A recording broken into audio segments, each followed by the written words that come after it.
Hello, everybody, and welcome to another episode of United Talks podcast. And this is United Talks Live. We're talking about all things Manchester United, from My United news you can use, new news, old news, everything, all the news. Like, it's been interesting, it's been wonderful, it's been amazing, just kind of like, riding through what we're going through this season, with all of the news that's been going on. And now the international break is pretty much over. Players are going to be returning basically to Old Trafford. Yeah, players are going to be returning to Old Trafford basically for training, to quarantine for training by tomorrow. So yeah, we're just going to be giving you all of the news that you need, basically, just to keep it going. So thank you so much for joining. If you haven't already, please do like, share, subscribe, and hit the notification bell so you don't have to miss anything as it relates to Manchester United. We have news from Rúben Amorim saying don't go there. We also have news with regards to all other things like our transfer targets, the crisis of the injuries that we've been having, and everything in between. Like it's kind of like a loaded show anyway. So we'll talk about just what Amorim had to say in the interview. We'll analyze it step by step, word for word. We'll also do the 90 million rumored failed Aurélien Tchouaméni bid, and what it means for the summer. We'll talk about the Casemiro paradox, the wage cut, the extension, the exit. Did he accept his will he accept his contract? Will Amorim basically take him back? And you also have the situation of why Antoine Semenyo won't happen in January. You also have the Marc Guéhi free transfer versus Harry Maguire standoff. You also have the 100 million English midfielder problem. That's the Anderson, the Wharton, and more, like all of the English midfielder. And that's what we've been talking about, all of the midfield situation with Manchester United. You have United's plan to build a transfer war chest for a world-class defensive midfielder. It's a massive deep dive we're going to be doing today. So we'll be talking about the transfer war chest. So welcome to the stream, and we're talking war chest. We're talking nine figures or nine-figure valuations. We're talking the incredible chaotic transfer web with Rúben Amorim, weaving that Rúben Amorim is cooking or weaving at Manchester United. There's also the situation of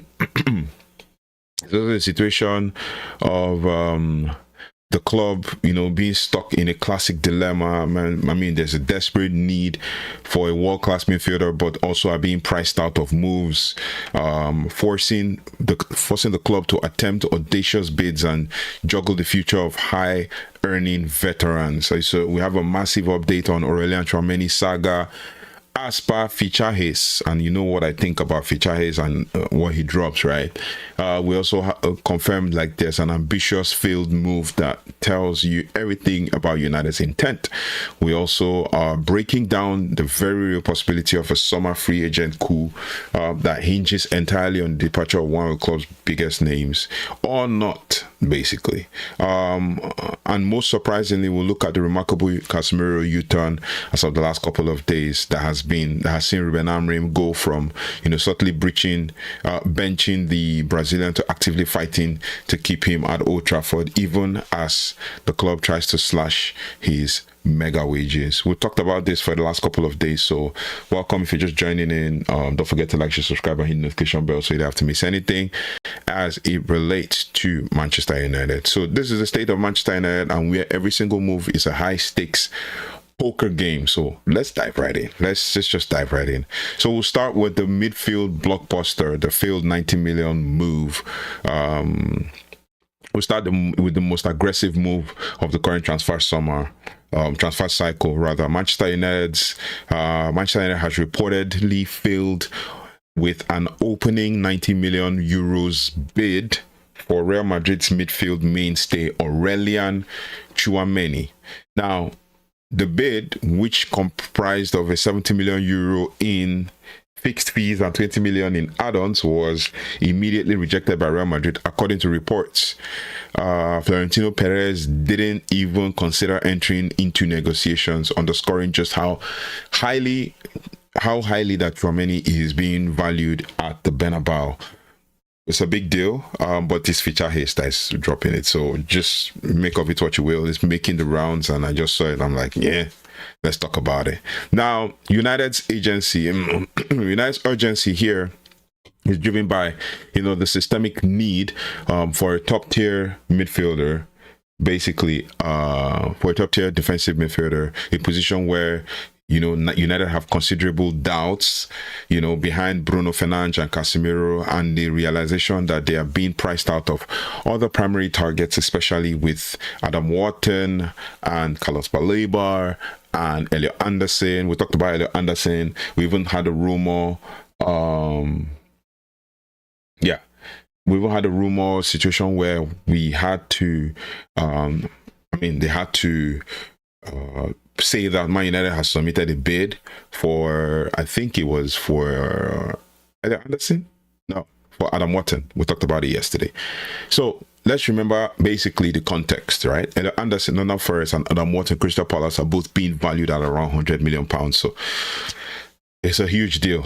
Carlos Baleba of Brighton remains the target, but the club has backed away from the pursuit last summer due to a potential asking price and Brighton's firm stance, especially for £110 million that they talked about over the summer.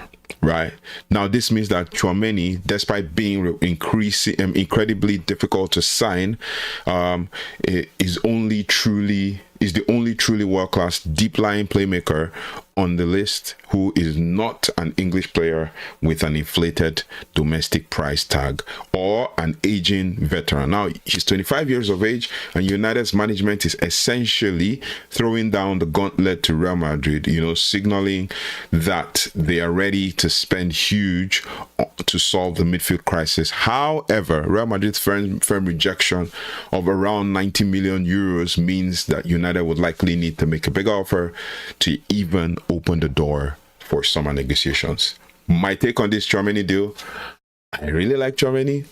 He's such a good player.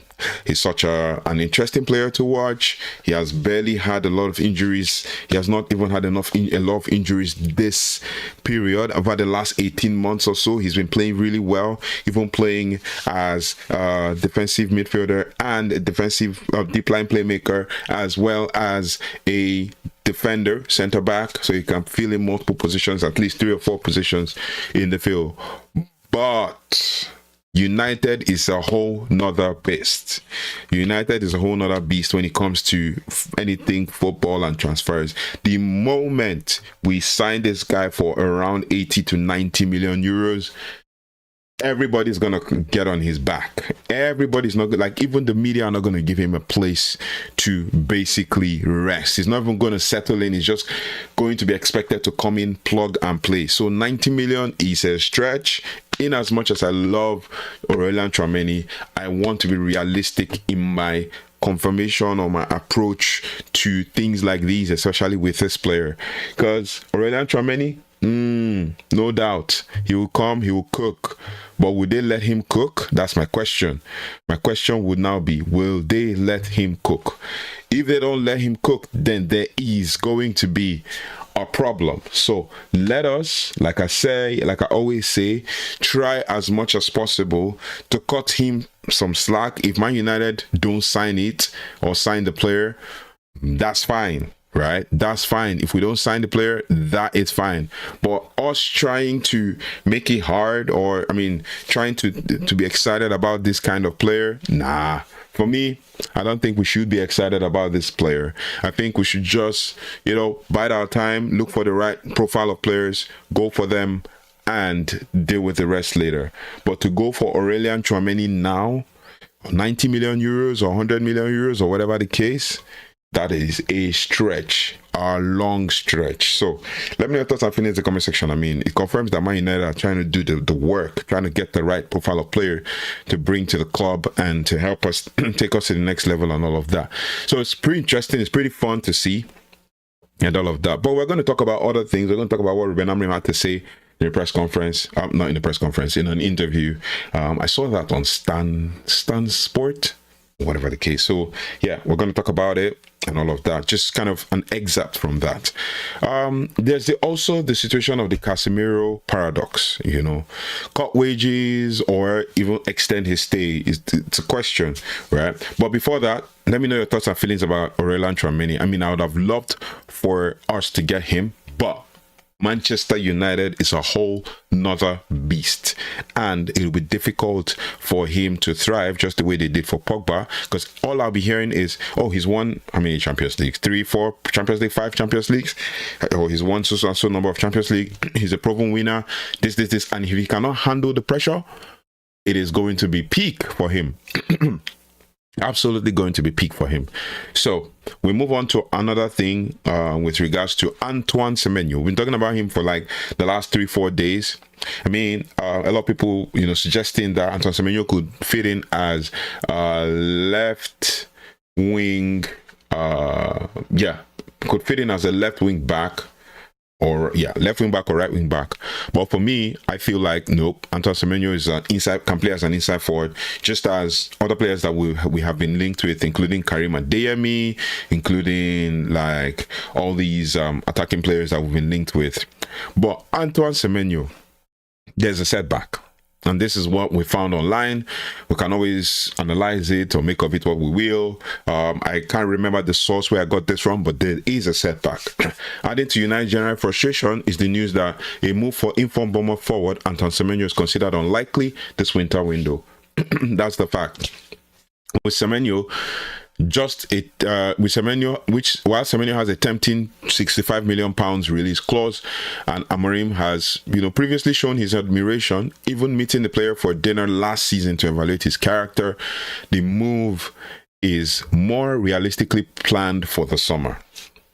So not a January move, because a lot of people are thinking about Antoine Semenyo as an opportunity for him to come while Ahmad and Mbeumo and Nuzai Mazraoui go for the AFCON, especially for Ahmad and Mbeumo. But it is planned for the summer. So we hear. Now, this window is simply too short for major clubs like Man United and Liverpool, who are also keen on Antoine Semenyo, to activate a high-profile clause and source a suitable replacement for Bournemouth as well, and integrate the new signing. You know, it's quite close. It's January, but since some players who came and adapted almost immediately and fitted in the club like a glove, and players like one of our best players post Fergie. In fact, our best player post Fergie in Bruno Fernandes has put in a lot to show his ability and his capability. But this confirms the difficulty of doing business in January, because United must either overpay for a club willing to sell or wait until the summer for stability and better prices. Semenyo's move, despite his immediate Premier League impact, you know, appears to be a summer waiting game. So it's something we're just going to be observing, something we're just going to be looking at and having conversations about, especially when it comes to Antoine Semenyo. Where it fits in, like I said, it's going to be fitting in as an inside forward, either on the left or right, so right or left hand.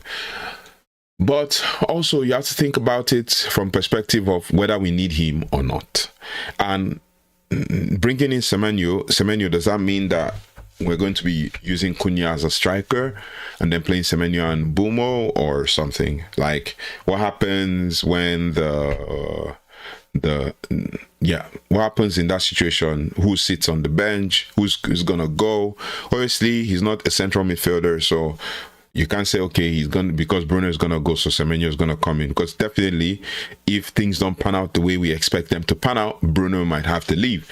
So yeah, let me know your thoughts and feelings in the comment section about this one. Do you think Man United are really in for Semenyo? I've seen some big content creators with more, like, who said they have more reputable sources say that Semenyo is a no-go, like it's a no-no, it's not happening and stuff. So yeah, let me know your thoughts and feelings in the comment section. I mean, we could talk about it and we could analyze it, but yeah, it is what it is. So there's a difficulty in doing January transfer moves. I would say instead of trying to focus on trying to get the attack, let's get the midfield sorted, because obviously the attack is going to thin out anyway for a month. With Sesko injured already, might as well just get one midfielder. In some quarters, I've seen where my United Academy product, Sekou Kone. I've talked about him in a video I did some time ago, about 9-10 months ago, where we talked about 5 Manchester United players that will save the club. I mean, we have a lot of players. There's Ibrahimov, there's James Scanlon, there is one of the 2 Fletcher brothers, there's Gabriel Biancheri, then there's also Sekou Kone, and then potentially Chido Obi. We'll talk about Chido Obi next, but let's talk about Sekou Kone. Sekou Kone played in the under-23s for Mali and scored 2 goals in a 2-2 draw against Venezuela, I think. So he played in that under-23s game, scored 2 goals. I didn't watch it. I only saw the news, and I saw a lot of people analyze it online. I probably would go and look for the highlights to kind of watch and just get my... But we all know how Sekou Kone plays. You know what Sekou Kone gives, or Sekou Kone offers to the club. So it will be interesting to actually see what he does or what he brings to the club. But then, in as much as we want to appreciate the fact that Sekou Kone delivers for Manchester United, for his club under 23, Mali under 23 team. I mean, he was scooped up after under 17, and I think he skipped like 2 or 3 layers to play in the under 23s. I still scored 2 goals. Someone was asking a question, which I commented on. I probably will bring him on one of these days. And he was saying, that Sekou Kone is our player, and we should be trying him in midfield and all of that, and that he should be training with the first team to be able to, get in the groove of playing for Man United eventually. And it's a slow transition process. I even think the club has a plan to send him out on loan. But you have to also think about the fact that I've seen these players play. I've watched these Man United players play, and I feel, this is my feeling, from my observation, I feel that the players are still not ready to, especially these academy boys, are still not ready to make it to the to men's football.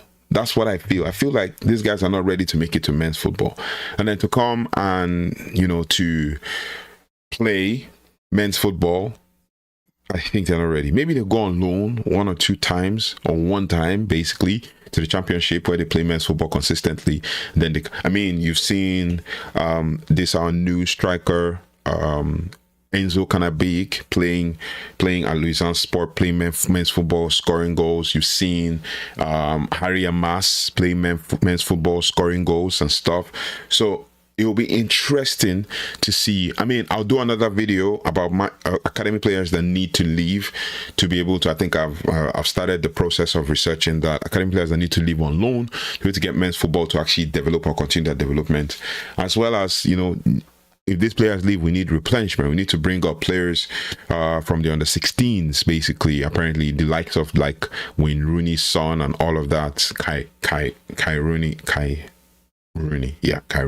So these are the things, right? These are the nuances. But then you're bringing up under 16s, and then there is under 16s they will become under 18s, and then I think Rooney's son is under 16, but he should have also joined the under 18s by now, but he hasn't been playing much because I've been watching the under 18s. Then you have the under 18s who have moved on to under 21s, and after that they have to go on loan. One player I know that should have gone on loan should have been James Scanlon, because he's been playing for Gibraltar first national team, like men's football, while playing in the academy, and you can see that he's been showing signs of being a difference maker and all of that. So these are players that you think about and you say to yourself, you know what, like these guys can come in and absolutely do a job, but yeah, I don't think they're ready. For me, I've seen it. There's a gap. Like look at Chido Obi, for example, who I said we're going to talk about. Chido Obi has shown some glimpses. He has shown his ability and all of that, but I can tell you this for a fact, that Chido Obi is not ready to make men's football. He's not ready to hit that heights of men's football yet. Maybe a loan move will also be good for him, but he's also been promised first team football. That's why we got it from Arsenal anyway. So it will be interesting to see where this goes from here and all of that, what next happens and everything in between. So yeah, these are the things. So I saw the guy, he said, why don't we bring up young players like Sekukone and Cole to kind of fill in the spots, but for me, I feel they're not ready. But if they bring him on, obviously there's a chance that he's going to play this season. But my own bone of contention was with regards to his injury. He had a long spell out, and he has been basically recovering for the last 6 weeks or thereabout, and then eventually he came back, and his first full game, because he played a couple minutes in the academy, and then the first full game was for that Mali national team. We also have other young players like Diego Leon, who went with Paraguay. I don't think he played this international break, maybe a couple minutes and stuff. I haven't seen any news out there that says he played. We also talk about, there's so many young players that can fill into the squad, but we digress. So Semenyo is a good deal, but is it a player we need right now? No. For January, we need a midfielder, a central defensive midfielder, to create competition in that space and to actually be embedded in with regards to being an understudy to someone like Casemiro before he leaves at the end of the season, if he is not willing to take a pay cut. Which takes us to the Casemiro paradox. The question is, will Man United extend his stay or cut the wages, or most likely cut ties? So it's an incredible U-turn concerning one of the biggest names at Old Trafford, and that is Casemiro. Remember the famous quote by a certain Jamie Carragher who said, "Leave the football before the football leaves you." Yeah. I wish he could say that for his own players as well, like Mo Salah and stuff. No disrespect to Mo Salah, but it's just it's not his fault that his ex-player Casemiro keeps pounding on other teams and other players. His ex-player Jamie Carragher rather than Casemiro. Now, just months ago, the consensus was that the Brazilian veteran was on his way out. Likely into the Middle East due to exorbitant contract, but new information confirms that Rúben Amorim is now open to extending Casemiro's stay beyond the current season. That is not new information, but yeah, I just thought to bring it because we're trying to get somewhere, and I'll explain to you. Now, why the sudden change of heart? This was a couple weeks ago. Anyway, Amorim himself has highlighted that the 33-year-old's value, stating that he, Casemiro, brings a lot of experience, and is an example for everyone. He fought, he walked, and he's back in the national team. And yeah, he scored a goal in the weekend. A wonderful goal, man. That placing goal and all of that. Yeah, so but it's clear when fit, Casemiro remains a hugely influential figure, and he offers experience and leadership, essential for a young evolving squad, especially with him, Maguire, Luke Shaw, and Bruno Fernandes being like the old players in the squad. The older players in the squad, not forgetting Tom Heaton anyway. But experience and leadership is what Casemiro brings, which is essential for a younger, evolving squad. There's also the tactical influence. I mean, he's been irreplaceable this season, featuring in 10 of 11 Premier League games, especially because one of the games, I think it was suspended or something. He's been playing games this season, showing a return to the exceptional player who triumphed at Real Madrid, albeit a little slower, but it's one of those things where you have to appreciate what you have, right? And Casemiro is one we appreciate, and we appreciate him because of number 3, his resilience. I mean, he was initially behind other midfielders, even behind Toby Colley at some point last season, but his work ethic forced his way back into the starting lineup, and it's something that we love to appreciate, and we love to build on, and we love to we love to analyze, and we love to analyze and break down, but it is what it is.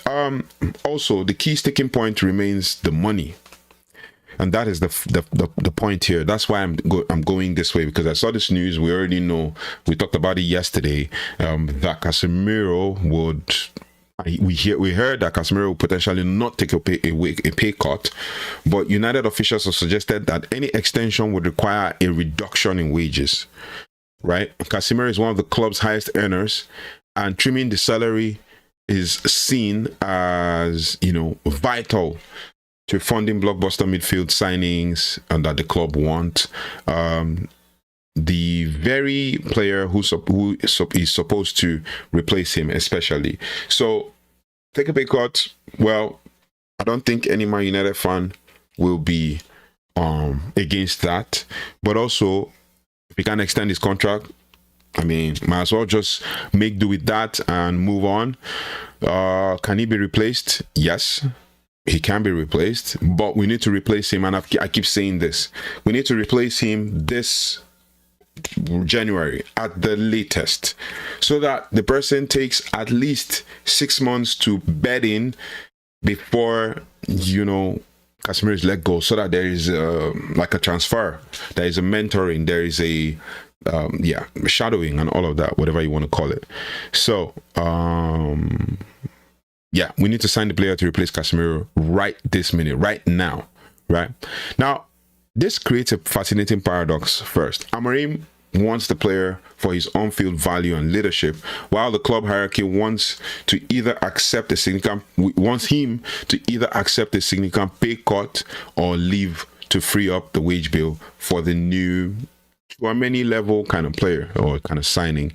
It's a battle between the manager's immediate needs and the club's long-term financial strategy. And I don't think that there's a difference, because I think they're pretty much aligned with regards to what the club and the manager demands for the team. They just demand a player who can lead in the middle. So whether it's Casemiro or someone else, they demand a player who can lead in the middle. Which takes us to the next potential summer signing or coup. And I call this a summer free agent coup.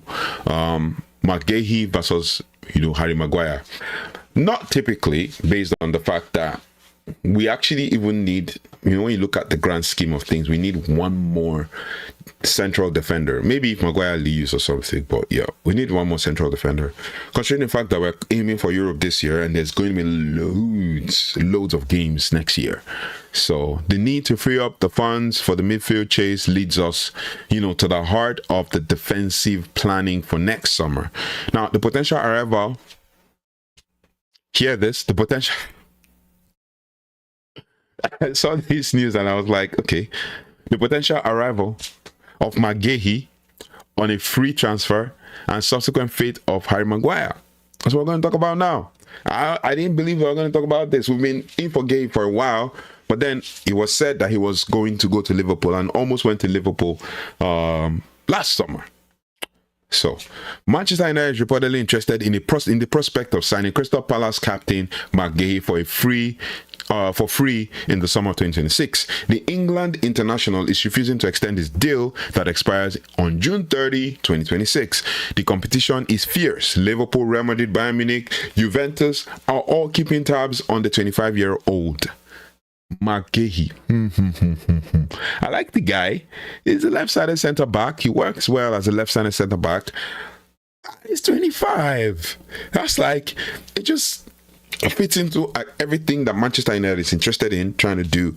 The pursuit of Guéhi is directly linked to the need for player exits, particularly those with large, contracts, to fund 9-digit valuation of midfield targets like Wharton and Anderson. Now, Harry Maguire's potential exit, albeit he's not in a very large contract and he's also willing to take a pay cut anyway, it has been earmarked to theoretically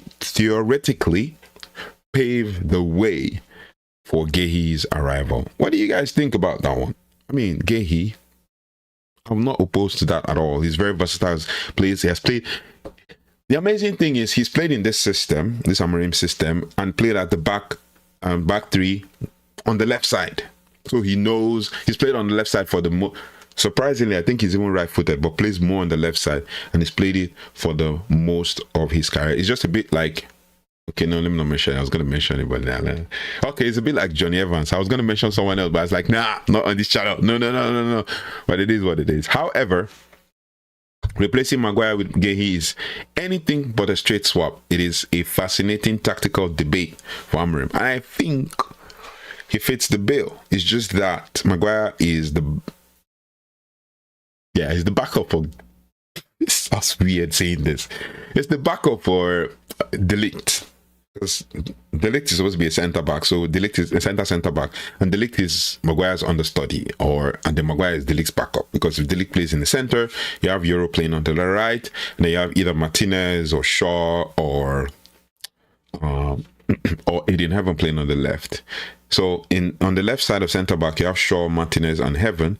In the centre of centre back, you have De Ligt and Maguire. On the right side of centre back, you have Euro. We need one more person, but we have Euro, Majraoui, and we need one more person, not even two centre backs. We could make it 3 on each side, so that at least if one, maybe Tyler Fredrickson, but I hear we'll get to that news. I think I have that news. I missed it yesterday. I think Tyler Fredrickson. We'll talk about that. We'll talk about it. Just walk with me. So the statistical comparison between these two centre backs, it's a tale of two centre backs basically. Between these two centre backs, especially as they are England internationals. Hopefully. No, don't say it. I was gonna say hopefully Maguire makes it to the World Cup squad, but he hasn't made it to England. He has not had an England call-up for a while now, maybe because he's been injured. But it highlights a clear contrast in playing style, obviously. I mean, the stats between these two. You have Marc Guéhi and Maguire per 90. When it comes to aerial win rate, Maguire has obviously 73% aerial win rate to Marc Guéhi's 54%. Maguire is also an aerial specialist. Guéhi has never really scored a Premier League header as well, but he scored worldies. He scored a banger this season, and I watched that game. Then you also have passes into the final third. You have Marc Guéhi surpassing Maguire in that stat. Marc Guéhi has 4.0 passes per 90 into the final third, while Harry Maguire has 2.4. So Marc Guéhi has 4.0, Maguire 2.4.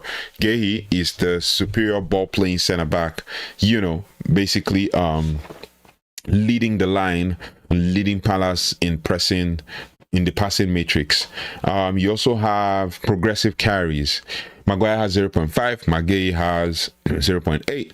Guéhi excels in carrying the ball out from the back, which is what Rúben Amorim actually wants or needs for his team.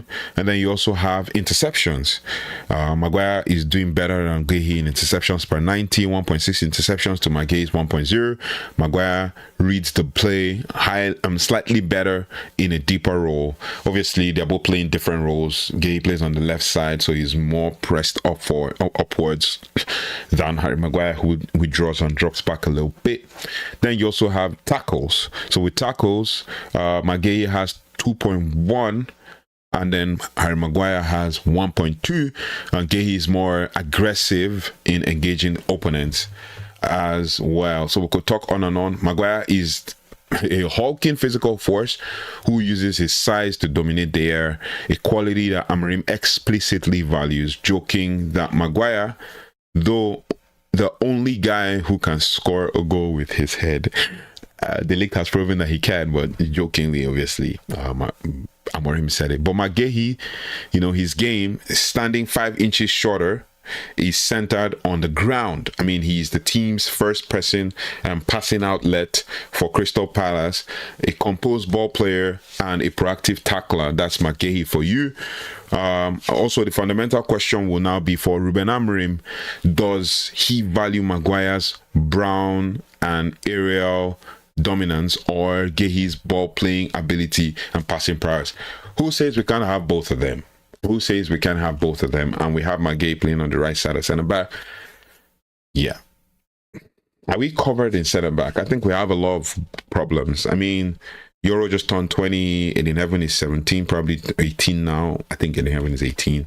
You have Luke Shaw, so there's like a disparity in age. Luke Shaw is like 31. And then you also have De Ligt, who is, De Ligt needs one player who is around 23, 24 to actually just, be on the same level of age and, and experience, right? Euro's experience of first team football is with Lille. Aiden Heaven's experience of first team football is with Manchester United. So it's like we need one more to actually just, you know, make up all the experience numbers and all of that. So it's a thing to ask, a thing to think about.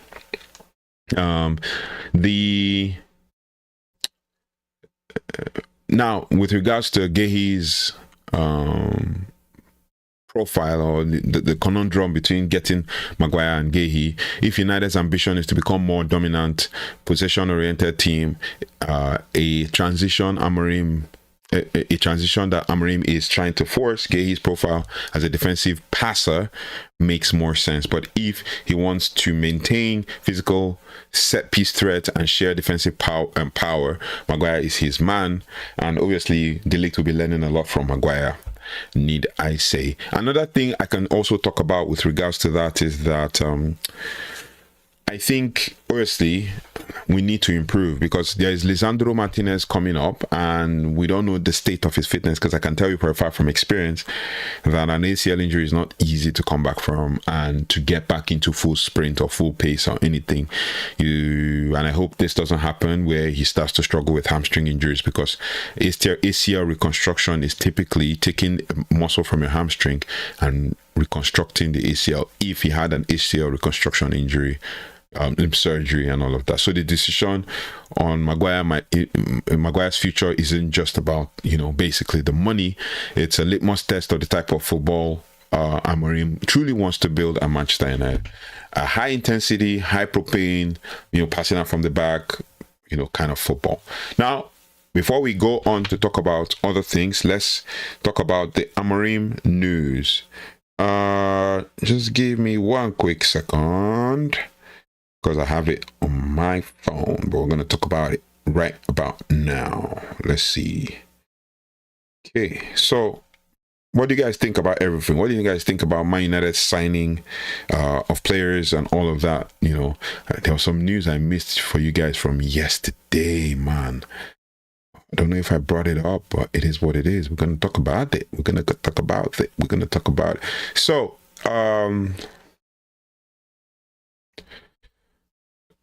this one is going to come in the video. 6 midfield targets for Man United in January. We'll analyze these ones. I was going to do it with a friend from Real United Talk show, but I think he's unavailable, so I'll probably just do it by myself and then find someone else to come on. Then there is this one, that the shocking Man United stat that shines a light on Rúben Amorim's transformation, and basically talking about 1 year in. We'll talk about that one as well in another video, but we'll just talk about it for 2024 briefly. 2024, you know, Rúben Amorim played 24-25 season, he played 27 games, and 25-26 he played 11 games. But then we will talk about like those other stats and analyze it step by step. Now, I saw this one and I was particularly interested in what this means. I see that it is inevitable that players and clubs threaten legal action against Premier League over new rules. Proposed spending rules in the Premier League, which could be implemented in the near future, have caused quite a stir.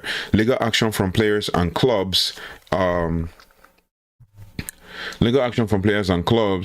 Against the Premier League is inevitable if a salary cap is introduced, according to the Professional Football Association (PFA) chief executive. Discussions over the controversial introduction of new financial regulations continue, and a decision over replacing profit and sustainability rules with squad cost ratios (SCR). With squad cost ratios and top to bottom anchoring (TBA) will take place next week. So the conversations about that will take place next week. Squad cost ratios would restrict Premier League clubs' spending power, or not allowing them to spend more than 85% of their yearly revenue. So that's like PSR 2.0, basically. Top to bottom anchoring could result in a cap on total expenditure, including player wages, agents' fees, and transfer fees, and ensure that clubs can only spend 5 times the income earned by the bottom club. Maybe we'll do another video for this. 5 times, 5 times, we'll do a deeper dive. We'll do a deep dive on this issue and all of that. So, yeah. Top to bottom. So according to the Times, so yeah, 5 times. So if let's just talk about this off the top. If a club spends, if the bottom club spends, so what's this saying? Including player wages, to ensure that clubs can only spend 5 times the income earned by the bottom club in the league via broadcasting and prize money. So if a club is earning 5 million, 5 times 5 is 25. So a club, so if Wolves, say for example, Wolves are at the bottom of the table now, are earning £5 million from broadcasting rights, for example, that means clubs can only spend 25 million that season. That's going to be really tough, man. And it's not our fault that it's not our fault that certain clubs earn less in broadcasting rights and prize money and stuff, but it is what it is. We'll talk about this. We'll talk about this in details and break it down. Yeah. Now, this one is ex-Man United boss blames Rúben Amorim for Marcus Rashford's decline. We'll talk about this one now. So, former Manchester United manager Ole Gunnar Solskjaer has suggested that Rúben Amorim might have been able to do more to help Marcus Rashford before the homegrown forward was ultimately banished and sent on successive loans. Now, Rashford scored his first goal for Amorim's reign in November 2024, but found himself dropped to the following month and did not play for the club again before joining Aston Villa on loan on loan that January. Now, throughout the saga, the Portuguese coach regularly cited Rashford's application in training or lack thereof as a reason for his exit. Now, this season, Rashford has been rediscovering his form on loan with Barcelona, and Solskjaer, who was in charge when the player scored 20 plus goals in successive seasons, 2019 to 20 and 2020 to 2021, believes that that renewed enjoyment is behind the improved output in Spain. I'll say something about this and then we move on to the next thing. I've not spoken to Marcus since I left. Texting a little bit. It's circumstances. Solskjaer said that on the new episode of Stick to Football. This was like last week or thereabout. I don't know what's happened in Marcus's life, but you can see that he's enjoying himself now in Barcelona. You can see that he's enjoying himself now in Barcelona, and it looked like he didn't enjoy himself at Manchester United at the end. Solskjaer didn't reference Amorim specifically. So you see, this is what the news says. The manager's job. That is what the news says. Ex-Man United boss blames Amorim for Marcus's decline. Now, they now come down to say Solskjaer didn't reference Amorim specifically, but gave his view that the manager at any club, so he didn't want to disrespect Amorim, but mentioned it, at any club should be getting to the bottom of why a player might not be happy, especially if it affects performance. The Norwegian also appeared to dig at how things played out very publicly.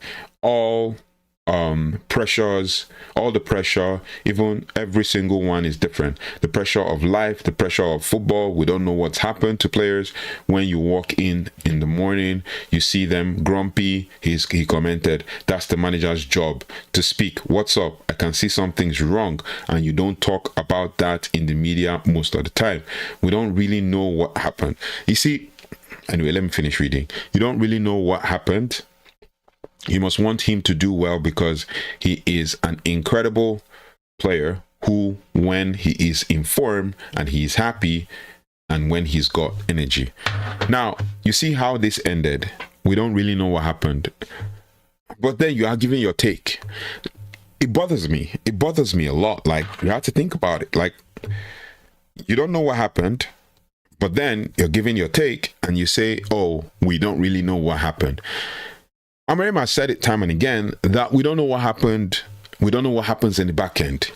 Amorim talked about application in training. It could be that. And he could also be having those kinds of problems, but Hansi Flick is allowing it. You could also talk about the fact that Marcus Rashford could also be Marcus Rashford had so many chances. He even had times when he came late and stuff. I'm not blaming him for that. He's human. But on the other hand, there are standards that have been set, and certain players have kept to those standards. Jason Wilcox came out the other day to talk about the standards and how players come in on time at the club and stuff, but it is what it is. We might as well just make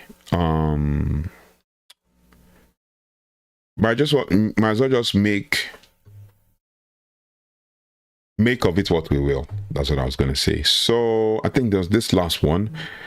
There's more, but just this one. Rúben Amorim has launched fresh defense on his system as he names shocking reason behind his struggles.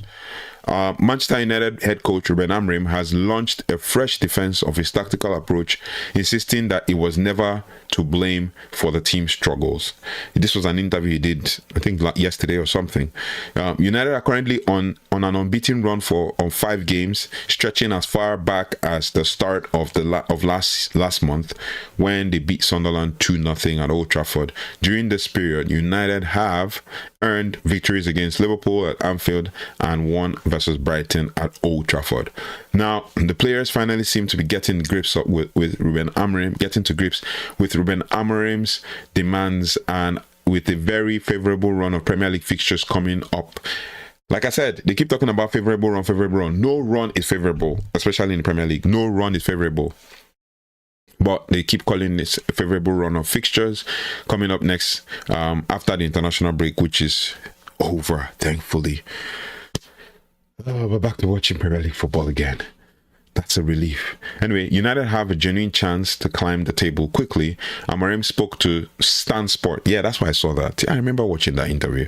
Stan Sport insisted that his approach was never the problem at United. Instead, he pointed out to a lack of intensity. The Portuguese coach also said that Sir Jim Ratcliffe's public show of support when he was under pressure provided a mental boost not only to the team, but also to the fan base. Well, I could say this, that the fan base were not happy. Majority of the fan base were not happy that Sir Jim Ratcliffe came out to back Rúben Amorim, because they kept talking, why are you backing this guy? You say it's going to give him 3 months, 3 more years, 3 more years. You see a lot of thumbnails in here, but like, what are these guys talking about? But yeah, Amorim defends his tactics. This is basically the crux of this video. Amorim told Stan Sport, we are playing better, but we are playing better because we have more confidence, and that starts with good results from, for example, with Liverpool.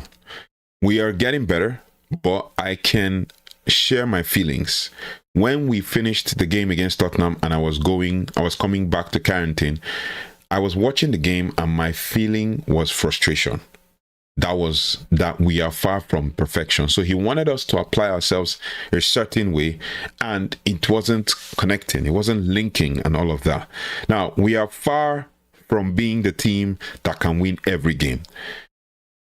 But it is good to say that we want to win every game, because Rúben Amorim always says that in his press conference, but he says we are far from a team that believes that we can win every game. So I think that we have a lot to do, but I also have the feeling, and I've been saying this for many months, that the formation is not the problem. The formation is not the problem. We are far from being the team that can win every game. So I think we have a lot to do.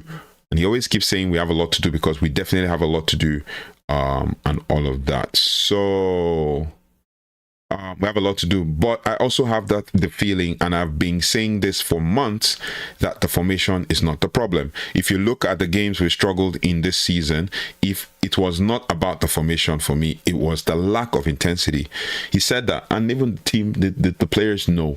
They know that they were lacking intensity. They know that they were lacking momentum. And Matthias de Ligt came out the other day to say we lost a little bit of energy and to come out of the box and everything.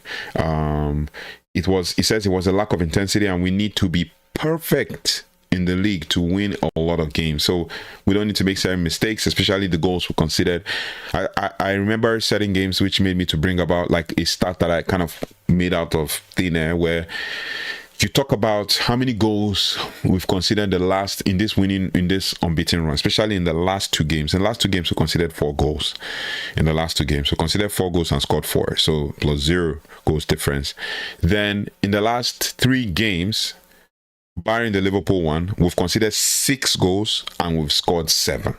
We scored 6 goals because considered 2 against Brighton and we scored 4. So 6 goals, 4 plus 2 plus 2, that's 8. So we considered 6 goals, we scored 8 goals. So plus 2 goal difference in the last 3 games. Then you add the last 4, you add the Liverpool game, and then you have 10 goals, right? No, 8 goals, conceding 7, right? No, 8 goals, conceding. So 4 plus 2 plus 2, that's 8, plus the 2 versus Liverpool, that's 10. We've considered 7 goals. Yeah, 10 goals conceded, 10 goals scored, 7 goals conceded. Then you also have to add the Sunderland game. So in this winning run, we've scored 12 goals, we've considered 7. So we need to bring that number down. I mean, in this same time, Arsenal have considered only 5. So we need to bring that number down. So he added, Rúben Amorim talked about Ratcliffe's backing, and he said it's also always really important, but it's more important for the fans to understand that we have a clear path. We have a clear path, and we are going to do everything and continue that path no matter what. To be honest, it doesn't change much for me because I'm not worried about losing my job. I always have that feeling. But if you remember when Jim gave the interview, it settled down a lot around the club. The noise changed completely, and that was really important for me. For the team, and if it's important for the team, it is important for me. We are next in action United are next in action on 25th of November. So when we host David Moyes' Everton. So what do you guys think about this one? Basically all about like Rúben Amorim's interview and what we learned and all of that. Yeah, pretty much straightforward. He's like, I'm not scared of my job. I'm not scared of losing my job, but and the formation is not a problem. And all. We'll do a separate video for this and analyze it deeply, so we don't kind of like just gloss over it and stuff, because what Rúben Amorim has said here is very profound. It's very, very profound, and you don't want to gloss over it for any reason whatsoever. There's so many other things. Antoine Semenyo, we've talking about for the past couple of days, could be a big story in January. There's also the transfer rumors. Let's look at this transfer rumors basically. The transfer rumors: Man United to bid 100 million for midfielder. Real Madrid. So yeah, we talked about this yesterday. Adam Wharton, 100 million for Adam Wharton. We talked about it yesterday. So what do you guys think? I mean, should Man United go for this one? It's too expensive. The hope is that they're beating Liverpool for a signature, and the exact sum involved has not been disclosed, but the Eagles are thought to be valuing the star north of 100 million, so $131 million. According to Indy Kyler, also Wharton is not the only United midfield target thought to command big money. Elliot Anderson will not be available for sale in January if the Red Devils are to secure their man. Nona First are demanding a club record fee of more than £100 million. So it's a big deal, right? And you also talk about Wolverhampton Wanderers midfielder João Gomez. We've been talking about him for days now, like 3 or 4 days. It's another target. for Man United, although they're hoping that his side get relegated this summer to avoid paying a premium for the Brazilian. He's 24, he's got potentials and all of that. That's pretty much it. Arsenal have settled on the offer of 60 million with a further 20 million in an achievable bonus for Real Madrid star Rodrigo. Madrid manager Xabi Alonso is willing to accept such an approach. So this is a rumor and that's according to Football 365, for Arsenal going in for Rodrigo.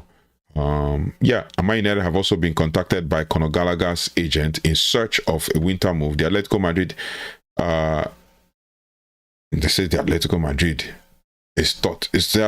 Madrid player is thought to be keen on the move to Old Trafford, and that is according to Indicala again.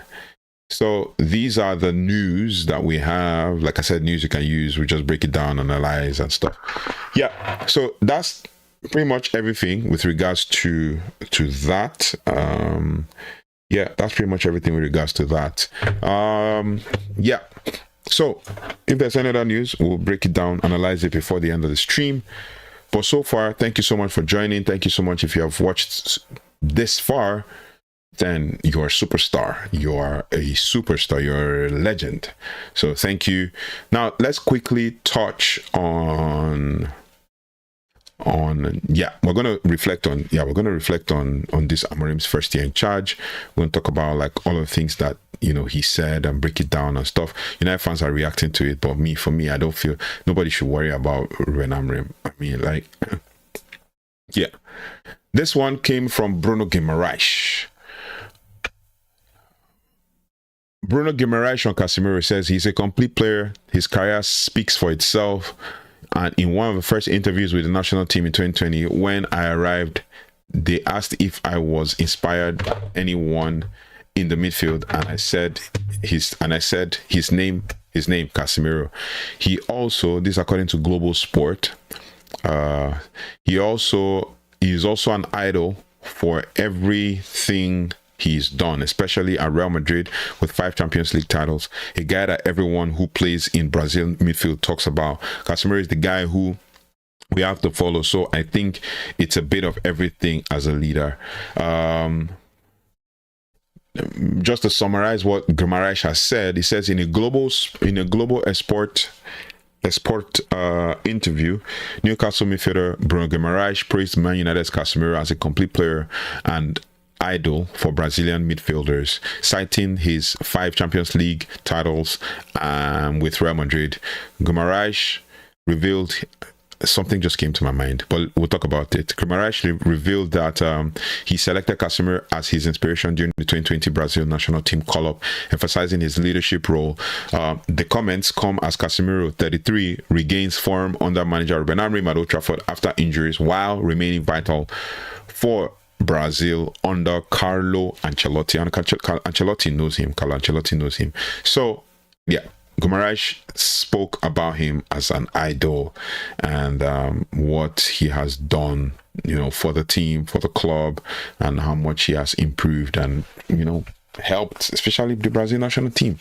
Now, this is what came to my mind. Casemiro being at Man United could be the key to getting some Brazilian midfield transfers into the club, especially with João Gomes in line. If Casemiro chips in or puts says something about that or talks to him, or Casemiro, Cunha, you have these guys, if they can say something like that, they could persuade players like João Gomes to come to Man United. What do you guys think? That's what came to my mind, man. Like, I'm thinking of agent Casemiro and agent Mateus Cunha. These are players that can actually help Man United kind of achieve great things. We talked about Sekou Kone netting a brace for Mali's under 23s in a 2-2 draw versus Indonesia. I said it was Venezuela. Did I say Venezuela? Oh, it was Indonesia. Ooh, okay. Manchester United's 19-year-old midfielder Sekou Kone scored both goals for Mali under 23 team in a 2-2 friendly draw against Indonesia in Yogyakarta on Monday. erasing a 2-0 halftime deficit. The performance marked Kone's first competitive action since fracturing his eye socket in August. During the under-21 match. I mean, there was also reports that Kone could have gone on loan in the summer to gain valuable experience, then got injured in an under-21s match, and then was stretched off the field and everything. So United's cautious recovery approach has paid off, with Kone's second half strikes signaling his return to form amid high expectations of his development under manager Rúben Amorim. We're going to talk about that, maybe whether he needs a loan or needs a loan move or anything like that, but yeah, we're going to talk about it. But yeah, that's pretty much like most majorly the things we have for you today, unless any other thing breaks or comes forward, which we're just checking now to see what breaks or comes forward for Manchester United. But yeah, these are the major things. You know, you have the situation where Guimaraes is praising Casemiro and all of that. Now, yes, another one just came. I just remembered it because I saw the game. Stanley Lamans featured for Belgium 2 days ago. I got a clean sheet. That guy just hasn't lost a game yet. You know, started for Man United, got a clean sheet, and then also it was a qualification game for Belgium as they needed to qualify for the World Cup. So yeah, Sanalaman's pretty impressed with him and his application. You look at Man United players on international duty. You have Patrick Dogu got a goal. He's 7.9 rating according to FOPMOB. Someone put it together. So, and then you also have Casemiro. He played 60 minutes. Obviously, he's been playing 60 minutes last couple of days. He played 60 minutes, 7.7 rating. Bruno Fernandes, goals and assists, a hat trick. He got a 10. He got a 10. And then you also have Dogo again playing the second game and getting a 7.4. And then Cunha playing and getting a 7.7. You have Casemiro playing and getting an 8.2 again. Man of match performance. And then you also have, I mean, isn't it ironic and interesting that Casemiro got a man of the match performance and Bruno also got a man of the match performance while playing 90 minutes in the last game.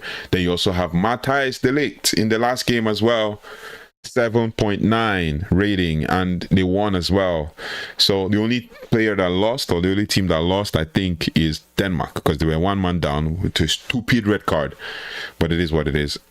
Speaking of a game, before we I just saw this one. God, what's going on? Anyway, Manchester United Academy centre back, before we talk about this, Manchester United Academy centre back Godwin Kukonki has been offered the chance to represent DR Congo at the African Cup of Nations and the 2026 World Cup. If that guy gets into the first team of DR Congo, because they have a Chancel something in that centre back, Chancel Mbemba in that centre back, and he's over 30 and he's their captain. Then you bring Kukonke to the mix. Wow, you have a back four of, yeah, man, it's gonna be interesting. You have a back four of Aaron Wan-Bissaka. They have a very strong defense because I watched them against Nigeria. You have a back four of Aaron Wan-Bissaka, Chancel Mbemba, we have Axel Tuanzebe, and then you have Masuaku as your left back. Then you bring in Godi Kukonke to come and represent, or maybe to come in as a sub for Axel Tuanzebe. Yeah, it'll be interesting to see. Would he want to take it or go for England? Yeah, he's quite an interesting player. I like him. He's strong. Manchester United source has spoken about Ole Gunnar Solskjaer's training approach when managing the club. This is according to Simon Stone. People spoke about his philosophy, but training was led by Kieran McKenna. I remember that they were criticizing Kieran McKenna for Man United. Ole Gunnar Solskjaer, Ole was on the grass, but he watched the coaching. In that sense, his methods were similar to Carlo Ancelotti. So he's in the supervisory mode. Well, how is this, Simon Stone? How is this news, man? He was brilliant at managing the players, but the culture was incredible and he was a confident. So his approach is totally different to what Amorim offers. But then it's all about results, right? And even when he got the results, fans were not satisfied.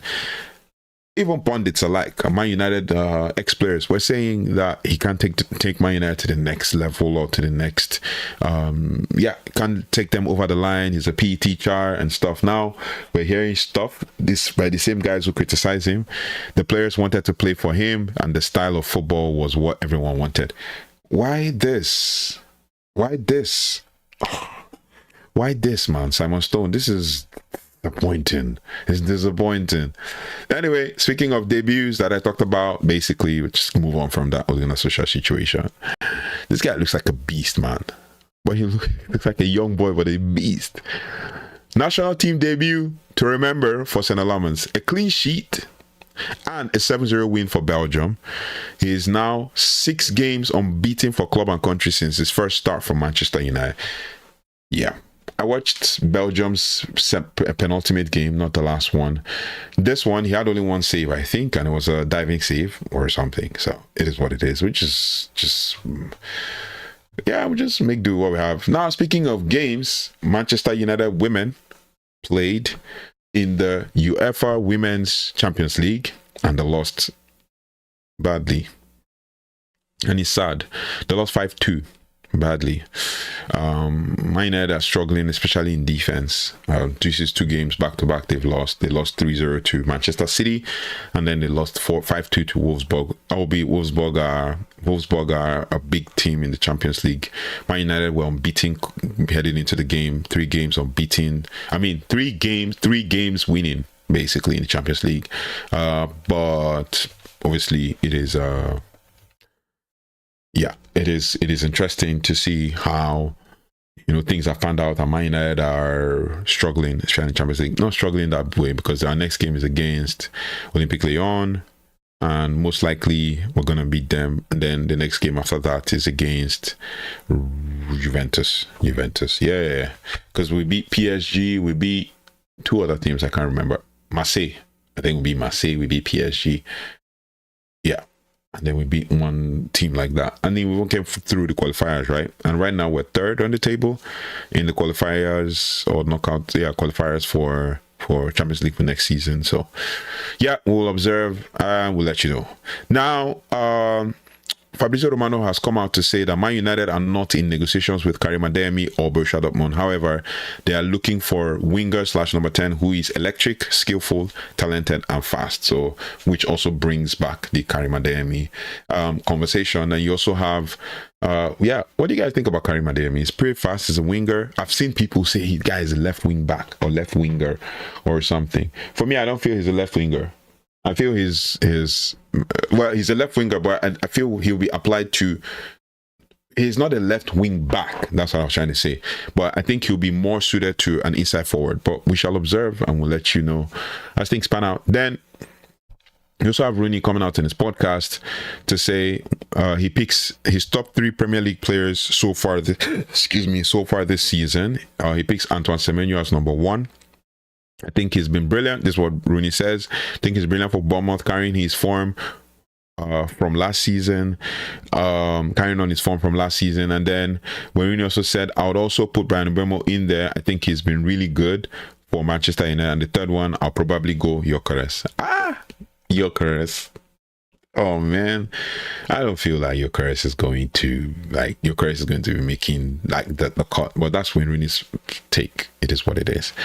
And maybe because it's the strikers union. So Fabrizio Romano also spoke on Antoine Semenyo. Just to give you an update on what we said earlier, Antoine Semenyo's release clause will be active in January. His release clause in January will be £60 million plus £5 million in add-ons, and next summer it will be slightly above £50 million. He's on Man United's list. He was on Man United's list last summer, including Tottenham. Liverpool are also interested and keen on signing the player. That's what Fabrizio Romano has said. So, that's pretty much everything we have We remember that it was actually Man United sporting director Jason Wilcox who asked about Romeo Lavia's availability when Chelsea were negotiating a deal for to sign Alejandro Garnacho, and that is according to Kieran Gill. He has 32k followers on X, and he's reporting for the Mail, I think.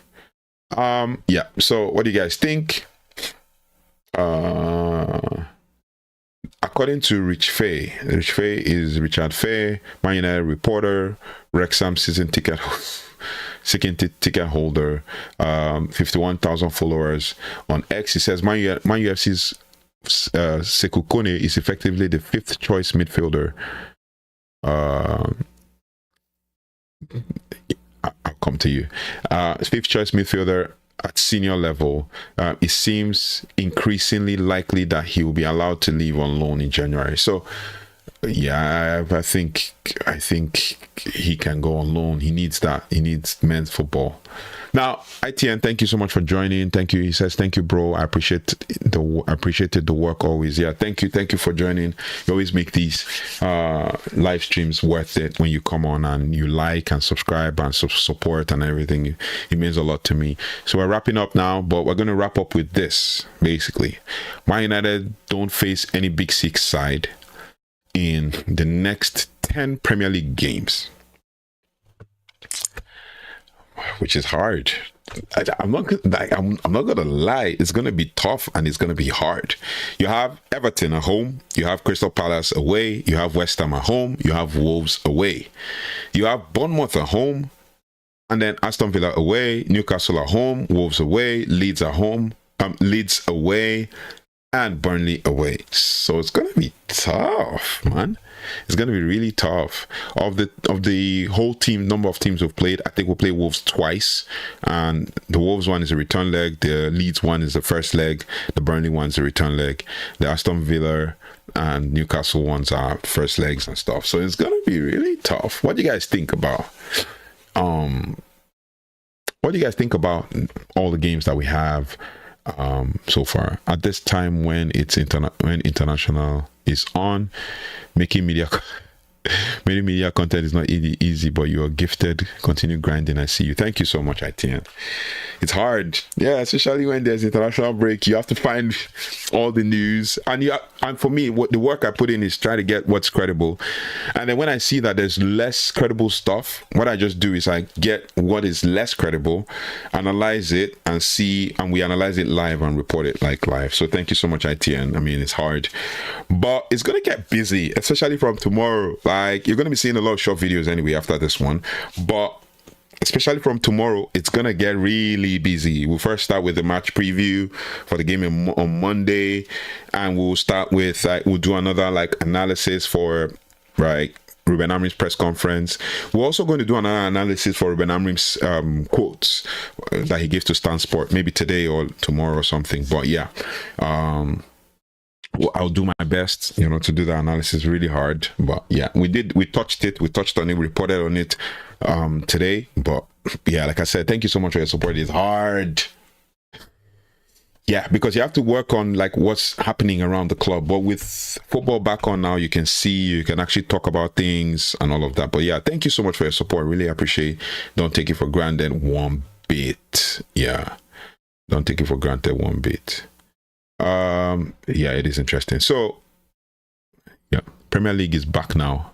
I'll try my best to contribute always. Yeah, thank you. Yeah, I really appreciate. Yeah, I look forward to that. I look forward to your support. We're gonna go live again tomorrow. I'm gonna be busy on Saturday, but like I said, I'll be on the road, so I'll be traveling. But like I said, I'll still be keeping you guys abreast of what's going on. We'll be analyzing the Rúben Amorim's press conference today and tomorrow and all of that. I'm seeing this short video of JJ Gabriel, Kid Messi from Barcelona, and Man United secured that guy. I hope he doesn't decide to go back anytime soon. So, yeah.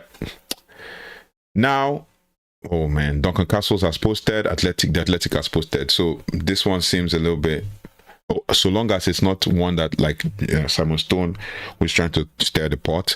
Manchester United boss Rúben Amorim admires Antoine Semenyo, but meeting with but meeting his 65 million release clause with Bournemouth would be difficult for the club to do in January. I talked about it at the top of the show. Amorim had dinner with Semenyo, this according to Duncan Castles, in London at the end of last season to assess his character ahead of the future. Amorim is meeting with players. That's amazing. I know other guys have been doing it, but yeah. But any move is unlikely to happen in the winter. So Semenyo is out till next summer. We'll see. Anyway, Everton home is coming. This is according to ITN. Everton home is coming. The boys gone to AFCON, Diallo, Mbeumo. No. So he was asking, ITN is asking, with the Everton home game coming, when are the boys going to go? The boys going to AFCON going to go. So they're going to go around the Bournemouth game. So if we're looking at let me just have a quick look at the calendar before we can. Yeah, so they're going to be going around the Bournemouth game, because you look at it's going to be Mbeumo. You have Mbeumo, Ahmad, and Mazraoui. So they're going to be going around the Bournemouth game. So just having a quick look, there's like 4 games from now. So we're going to the Monday game now, the game against Everton, just to have a look at Man United's next run of fixtures. So we have Everton now, so the guys are going to be there for it. Then you have the Bournemouth games. Just give me a quick second. Fixtures. Yep. So I got it. So basically we have Everton on 24th of November. So 1 month from now, the players, AFCON starts. 1 month from 24th, AFCON starts. AFCON starts 22nd, but they have to leave like 19th, I think. So Crystal Palace, we play Crystal Palace. 30th of November, we play West Ham. 4th December. Games come thick and fast, man. We play West Ham 4th December. 4 days later, we play Wolves on Monday.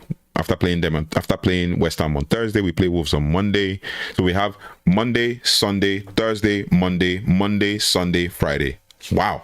Anyway, so when the boys will leave will be after the Bournemouth game. So Man United play Bournemouth at home, and that will be like, let me see how many games. 1, 2, 3, 4, 5. So 5 games later, after the Bournemouth game, Man United, these guys will leave, and then on the day of Aston Villa's game, that's the first game of the AFCON.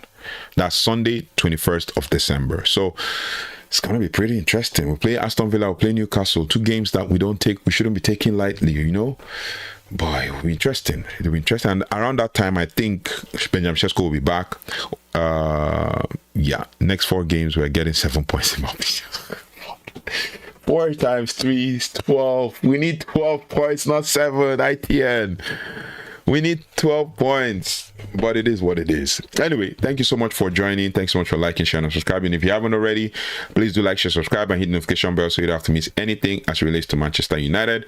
We keep trying to put out content as much, but it's going to be pretty busy from like today up until Monday when we do the live stream, live watch along, preparing all that. Everything is all prepared for the live watch along on Monday.